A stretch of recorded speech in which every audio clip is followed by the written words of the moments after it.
अत्यंत योग्य आहे आणि बरोबरच आहे, कारण या बाबतीत फार अगोदरपासूनच महायुतीमध्ये चर्चा सुरू होत्या आणि डॉक्टर श्रीकांत शिंदे साहेबांचं जे काम त्या कल्याण मतदारसंघामध्ये आहे ते काम सगळ्यांनी पाहिलेलं आहे. आता मध्यंतरी जो आमदार गणपतराव गायकवाड यांच्या बाबतीतला जो प्रसंग घडला त्यामुळे काही अंशी नाराजी भारतीय जनता पक्षाच्या कार्यकर्त्यांच्या मध्ये असणं होती त्याच्यामध्ये, परंतु माननीय फडणवीस साहेबांनी ती नाराजी देखील दूर केलेली आहे आणि आता महायुतीचा निर्णय उमेदवारीचा झाल्यानंतर सर्वच घटक पक्षांनी महायुतीमध्ये सहभागी असणाऱ्या सगळ्याच पक्षांनी ती आपली जबाबदारी आहे असं समजून ती जागा जास्त मताधिक्याने निवडून आणण्यासाठी काम करायचंय. हे सूत्रच हे महायुतीमध्ये ठरलेलं आहे. त्यामुळं आपण आता बघितलं शिवसेनेची जागा असेल तर भाजप आणि राष्ट्रवादी काँग्रेस त्याच ताकदीनं काम करणार आहे. भाजपची जागा असेल तर शिवसेना आणि राष्ट्रवादी करणार आहे आणि राष्ट्रवादीची असेल तर शिवसेना भाजप करणार आहे. हे तीन पक्षांमध्ये सूत्र ठरलेलं आहे. त्यामुळं असं बिलकुल नाही थोडंसं कार्यकर्त्यांमध्ये कुरबुरे असतात, पण त्या त्या पक्षाच्या प्रमुख नेत्यांनी त्या त्याच वेळी त्या लोकांची नाराजी दूर करणं आणि महायुती म्हणून एकत्र काम सुरू करणं हे आमचं ठरलेलं आहे आणि त्याप्रमाणेच आज माननीय फडणवीस साहेबांनी कल्याणच्या बाबतीतलं वक्तव्य केले. त्यामुळे आता हा प्रश्न मिटलेला आहे. पूर्ण युती महायुती ताकदीनं ती जागा जास्त मताधिक्याने निवडून आणण्यासाठी आम्ही काम करू.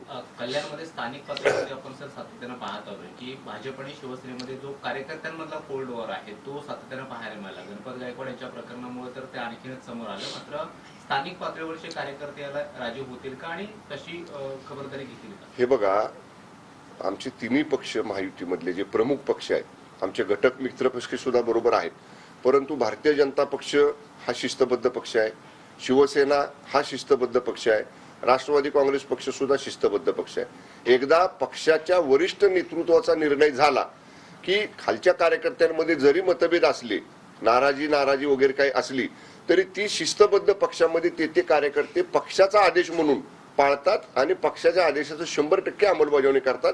त्यामुळं खालच्या कार्यकर्त्यांच्या मध्ये सुद्धा ही नाराजी आता राहणार नाही. याला जोडून की श्रीकांत शिंदे यांची उमेदवारी जाहीर करण्यासाठी एवढा वेळ का लागला असं म्हटलं जात होतं की भाजप ही दावा मागते, नक्की काय कारण आहे यामागे? हे बघा, हे आता हे कयास हे किंवा तर्क वितर्क हे काही लोकांनी काढलेले आहेत. स्वतःच्याच ताटात पहिल्यांदा वाढून घ्यायचं ही शिवसेनेची पद्धत नाही. डॉक्टर श्रीकांत शिंदे साहेबांची उमेदवारी अगोदर सुद्धा या ठिकाणी पक्ष जाहीर करू शकला असता, परंतु पक्षाचे मुख्य नेते माननीय एकनाथजी शिंदे साहेब आहेत. असं नाही ना, मागं बघितलं 2.5 वर्ष आपण एकाच कुटुंबामधले सरकारचं नेतृत्व मोठे नेते करत होते आणि त्यांचे युवराज पहिल्याच यादीत मंत्रिमंडळामध्ये आले. तसं महायुतीमध्ये नाही, तसं शिवसेनेमध्ये नाही. आधी कार्यकर्त्यांचा मान सन्मान करायचा, आधी कार्यकर्त्यांचा विचार पहिल्यांदा करायचा आणि आपल्या परिवारातल्या आपल्या कुटुंबातल्या आपल्या लोकांचा विचार नंतर करायचा. ही नेहमीची पद्धत आहे. पहिलं माझ्याच ताटात वाढून घ्यायचं आणि दुसऱ्यांची ताटं मोकळी ठेवायची, ही शिवसेनेची काम करण्याची पद्धत नाही. आता कल्याणचा उमेदवार उपमुख्यमंत्र्यांनी जाहीर केलेला आहे. ठाण्याबाबतची काय परिस्थिती? ठाण्याचा असे काही मतदारसंघ जे आहेत तिथे अजून उमेदवारी जाहीर झालेली नाहीये. काही स्थानिक पदाधिकारी असतील किंवा स्थानिक जे काही नेते आहेत त्यांच्यामध्ये सुद्धा बोलणी सुरू आहे.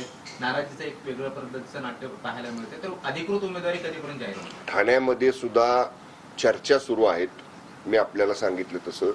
आणि पहिल्यांदा मी सांगेन आपल्याला, आम्ही सुरुवातीपासून म्हणतोय शिवसेना धनुष्यबाणाच्या चिन्हावर 2019ला ज्या जागा लढल्या त्या जागेवरचा आमचा आग्रह कायम आहे. आमचा आग्रह आहे, परंतु 3 वरिष्ठ नेते जे आमचे महाराष्ट्रामधले आहेत, माननीय शिंदे साहेब, माननीय फडणवीस साहेब आणि माननीय दादा, हे 3 जण एकत्र बसतील आणि सगळ्या जागांवरती सन्मानजनक, कुणाचीही नाराजी राहणार नाही असा सन्मानजनक तोडगा हे 3 जणही मिळून काढतील. त्यामुळं आग्रह राहणं, आग्रह धरणं हे आमच्या कार्यकर्त्यांचं आमचं सगळ्यांचं काम आहे.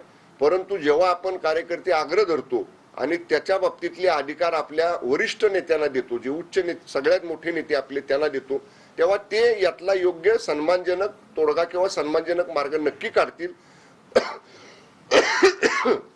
ज्या काही जागा शिल्लक राहिलेल्या आहेत वाटप करायच्या त्यामध्ये सुद्धा चर्चा करून, व्यवस्थितशीर चर्चा करून कुणाचीही नाराजी राहणार नाही असाच सन्मानजनक तोडगा लवकरच निघेल.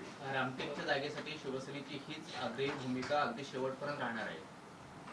नाही, आमच्या संदर्भामध्ये आपण रामटेकचा तर निर्णय झाला ना, कृपाल तुमानेंच्या बाबतीतला म्हणताय ना आपण.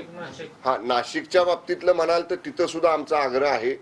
कारण नाशिकमध्ये हेमंत गोडसे साहेब आमचे विद्यमान खासदार आहेत, तिथले आमदार पक्षाचे असतील, तिथले पालकमंत्री आमचे असतील, या सगळ्यांनी माननीय मुख्यमंत्री एकनाथजी शिंदे साहेबांच्याकडे आग्रह धरलेला आहे की नाशिकची जागा ही आम्हालाच मिळाली पाहिजे. जसं आपण ठाण्याच्या बाबतीत म्हटलात तसंच नाशिक बाबतीत असेल, रत्नागिरी सिंधुदुर्ग बाबतीत असेल, शिवसेना आग्रही आहे.